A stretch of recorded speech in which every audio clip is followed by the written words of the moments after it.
తాకట్టులో ఉన్న బంగారం అమ్మాలనుకునే వారి ఇన్ఫర్మేషన్ ఇస్తే దాని వాల్యుయేషన్ బట్టి మీకు కమిషన్ కూడా ఇస్తుంది గోల్డ్ హబ్. ఎక్కువగా ఇన్స్టాగ్రామ్లలో నీ రీల్స్కి కామెంట్స్ చేస్తుంటారు. ఎలా అంటే నువ్వు గర్ల్లా కాటుగా పెట్టుకుంటావు. నన్ను చాలా రకంగా తిడతారు. అమ్మాయి వారా, కుల్లం చెప్తాను, అబద్ధమైన అమ్మాయి వారా, చేతుకు గాజులు వేసుకో, ఇట్లా చెక్క అని లెక్క ఏందవన్నీ, ఏం చేస్తున్నావు, నా లిప్స్ బేసిక్గా అట్లుంటాయి. నేను లిప్స్టిక్ ఏం పెట్టుకోను, నా బేసిక్ అట్లా ఉంటుంది అనమాట. వీడియోలు చేయడానికి అంత మేకప్ వేసుకొని వస్తావా, రీల్స్ మనం చేస్తే కొంచెం బ్రైట్గా కనిపిస్తాం ఆబ్వియస్గా, రీల్స్ ఎందుకు మేకప్ వేసుకొని వస్తావు, చీర ఏదేదో. మళ్ళీ ఎట్లా అంటే అమ్మ అక్క గలీజ్గా కూడా తిడతారనమాట. అవన్నీ మనం పట్టించుకోము. నేనేం నమ్ముతా అంటే మనకు అన్ని బేసిక్ ఒక 1000 కమెంట్స్ వస్తే వాళ్ళు ఒక 600 కమెంట్స్ తిట్టే ఉంటాయి. ఎందుకు అంత తిడుతురు అంటే మనం అంత హైకి వెళ్తున్నాం. నా ఇంటెన్షన్ అది. మనం అంత తిడుతురు అంటే మనం అంత రీచ్ అవుతుంది, మనం తిడుతురు, మనం ఎదుగుతున్నాం అంతే. బేసిక్గా నేను మా మమ్మీతో వీడియో దగ్గర అప్పుడు 7 మిలియన్ దాకా పోయింది ఇప్పుడు ఆ వీడియో. మా మమ్మీ నేను పక్కన నిల్చొని చేస్తే, అన్న మీ వైఫ్ బాగుంది అన్న, అట్లాంటి కమెంట్స్. అన్న మీ వైఫ్ బాగుంది, మీ ఇది అమ్మ ఇట్లుంది, అమ్మ అట్లుంది, మస్తు తిడతారు. కానీ వాళ్ళకి చెప్తే బాధపడతారు అని చెప్పి వాళ్ళకి నేను చెప్పా. అట్లా అవన్నీ పట్టించుకోవద్దు అని చెప్పి నేను అసలు పట్టించుకోను. అవును, నేను ఇంకోటి ట్రాన్స్జెండర్ దానిపైన కూడా వీడియోస్ చేస్తాను. నేను వాళ్ళకు కూడా చాలా సపోర్ట్ చేస్తాను. నాకు ఫ్రెండ్స్ కూడా ఉన్నారు ట్రాన్స్జెండర్స్ అంటే వాళ్ళు కూడా మనుషులే కదా. నేను ఎట్లా భావిస్తా అంటే ఒక అర్ధనారి. ఏం చేస్తానంటే కొంతమంది ఏంది వాళ్ళ గురించి అన్నట్టు చెప్తారు, కానీ నేను వాళ్ళని కూడా ఒక అర్ధనారి అంటే శివుడు, శివ పార్వతి అట్లా. నా ఫ్రెండ్స్ కూడా ఉన్నారు ట్రాన్స్జెండర్స్. సో నేను వాళ్ళని కూడా భావిస్తాను, వాళ్ళపైన కూడా వీడియోస్ చేస్తా, వాళ్ళతో కూడా వీడియోస్ చేస్తా. వాళ్ళ కాంటాక్ట్స్ నా దగ్గర ఎప్పుడు వీడియోస్ అన్నా వాళ్ళు ఓకే అంటారు. కానీ అందరూ ట్రాన్స్జెండర్స్ కూడా అట్లా ఉండరు కదా, మంచిగా అన్న అన్న అనుకుంటా మాట్లాడతారు, అది అనుకుంటా మాట్లాడతారు. ఎందుకు అట్లా తిడతారో నాకు అర్థం కాదు. మొత్తానికి అట్లా బ్యాడ్గా కామెంట్స్ చేసే వాళ్ళు, తిట్టే వాళ్ళ గురించి ఏం చెప్దాం అనుకుంటావు? నేను ఏం చెప్తా వాళ్ళకి, వాళ్ళంతే. వాళ్ళకి ఇంట్లో కమ్ము ఉంటుంది, వాళ్ళకి ఇంట్లో అక్కు ఉంటుంది. నన్ను ఎవరైతే తిడతారో ఒకటే చెప్తా, వాళ్ళకి ఇంట్లో మమ్మీ డాడీ ఎవ్వరు లేకుండా ఉంటారు కదా కొంతమంది, మేబీ అమ్మాయిల వాల్యూ తెలియదు, వాళ్ళే తిడతారు. అంతకుమించి ఏం లేదు. చేయొచ్చు, మనం ఏమైనా రియాక్ట్ అవ్వచ్చు, ఏమన్నా చేయొచ్చు. చేస్తే ఎందుకు అంత చేయాలనుకుంటే మన పని మొత్తం అదే ఉంటుంది. మన లైఫ్ మనం కాన్సన్ట్రేట్ చేసేసుకోవాలనే చాలా వస్తాయి. చెప్తున్నా 1000 కమెంట్స్ వస్తే దగ్గర 400-500 కమెంట్స్ తిట్టే వస్తాయి. ఇంకోటిది ఏంటిదంటే కమెంట్స్లో వాళ్ళు తిట్టుకుంటారు. నువ్వు ఎందుకు అట్లా అంటున్నావు అన్నని, నీకేమవుతుంది అది అని చెప్పి, నీకేమవుతుందిరా అని వాళ్ళు తిట్టుకుంటారు అనమాట.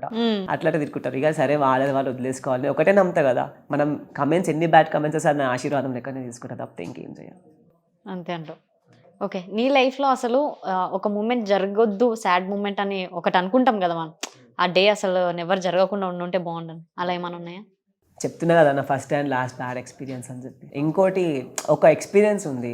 నేను అసలు ఇప్పుడు ఇట్లున్నా అంటే నేను కాదు, నేను పాస్ట్లో ఎట్లుంటుండే అంటే సైక్. మా మమ్మీ మా డాడీ మీదకి, ఇప్పుడు మమ్మీతో చేసిన వీడియోస్ చూసి ఉంటారు, ఇప్పుడు ఎంత క్లోజ్గా ఉన్నానో. మా మమ్మీ మా డాడీ మీదకి చాకు తీసుకొని పోయినా అసంటోని. మా మమ్మీని అయితే ఇంట్లోకేం చెలగొట్టినా నేను. ఎవరివే నువ్వు, మా ఇంట్లో ఎందుకున్నావు అంటే, అమ్మ ఎట్ల పైన బయట స్టెప్స్ ఉంటాయి, స్టెప్స్ పైన కూర్చొని ఏడ్చేది, అరే నా కొడుకు ఇట్లా ఎలగొట్టి నన్ను అని చెప్పి అని. మమ్మీ పైన చాక్ తీసుకొని వెళ్ళేంత ఏమైంది తెలీదు, నా మైండ్లో ఏం నడిచిందో ఏమో తెలియదు. కానీ అప్పుడు మాత్రం ఒక దగ్గర 1 ఇయర్ దాకా అనుకుంటా, 1 ఇయర్ దాకా మా ఇంట్లో దాకా నరకం చూపించిన అనుకుంటా. నరకం అంటే ఇక వాళ్ళు ఏం ఆలోచించలేదు తెలియదు. మా మమ్మీ లిటరల్లీ భయపడ్డది, అరే వీడేంది నాతో ఇట్లా చేస్తుండు. మా డాడీ నేను మా మమ్మీ ఉంటే ఒక ఇంట్లో, మా మమ్మీ భయపడి మా డాడీకి ఫోన్ చేసి అరే వీడిని నాతో వదిలేసినావు, నాకు భయం అవుతుంది, వీడు ఏం చేస్తాడేమో అని చెప్పి. మా డాడీ మీద చాకు తీసుకొని పోయినా. నేను ఏం చేద్దాం అనుకున్నాను నాకు తెలియదు. కానీ మా మామయ్యలు మా అన్నయ్యలు వచ్చి నా పైన కూర్చొని నా మెడ పైన చేయి పెట్టేసి ఇట్లా పెట్టి, లేవాకు నువ్వు కూర్చో. నేనేమో వాళ్ళని నిలిపించుకోవడానికి కుర్చీలు వలగొట్టిన, కూలర్లు వలగొట్టిన, చైర్లు మొత్తం ఏదంటే అది వలగొట్టిన, డోర్లు వలగొట్టిన, ఇంట్లో అన్నీ వేసి సడన్గా ఇట్లా చేంజ్ అయిపోయినా. మా మమ్మీనే అంత బాధ పెట్టిన.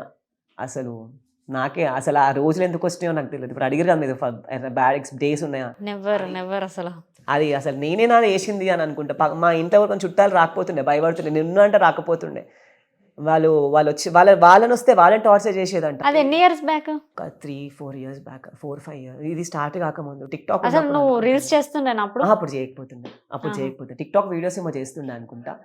అప్పుడు మా ఇంట్లో చుట్టాలు వస్తే ఇరిగిపోయిన కుర్చీలు ఉంటాయి కదా, ఆ ఇరిగిపోయిన మంచి కుర్చీలో వస్తే కూర్చోబెట్టకపోతున్నాడు, ఇరిగిపోయిన కుర్చీలో కూర్చోబెట్టాలంట. అట్లా చేస్తున్నాడు. మా మమ్మీ నాకు వడ్డిస్తుంది కదా, వడ్డించే ఉంచాలి, ఆమె ఇవ్వద్దిగా నాకు అంత టార్చర్ చేసి వడ్డిస్తున్నట్టు అట్లనే వడ్డించే ఉండాలి, ఆమె ఇవ్వద్దిగా. నేను తిన్నాకనే లేవాలి ఆమె. నన్ను చేంజ్ చేసింది నేను ఎప్పుడైతే చర్చ్కి వెళ్తున్నాను. నేను మా ఫ్రెండ్ ద్వారా చర్చ్కి వెళ్ళడం స్టార్ట్ చేసిన. మేబీ ఆ చర్చ్కి వెళ్ళి వెళ్ళి వెళ్ళి నా నేను చేంజ్ అయినా అనుకుంటా. నాకైతే అది ఆ చర్చ్కి వెళ్ళి తర్వాతనే నాకు చాలా సక్సెస్ వచ్చింది. నేను dance class dance class open చేసిన. మొత్తం సక్సెస్ అంతా నేను చర్చ్కి ఎప్పుడైతే స్టార్ట్ చేసిందో మేబీ ఆ దేవుడే ఆ జీసస్ క్రైస్ట్ నన్ను చేంజ్ చేసిందేమో అని నేను అట్లా భావిస్తాను అనమాట. అట్లా అంతకుముందు చాలా డేంజర్ ఉంటుండే. నేనే చెప్తున్నా కదా, చాలా అంటే చాలా డేంజర్. ఎవరైనా మమ్మీ మీదకి చాకు తీసుకొని పోతారా? ఎవరు తీసుకోను. అసలు నేను వాళ్ళంతా చేసినాక కూడా నేను తీసుకొని పోయినా చాకు.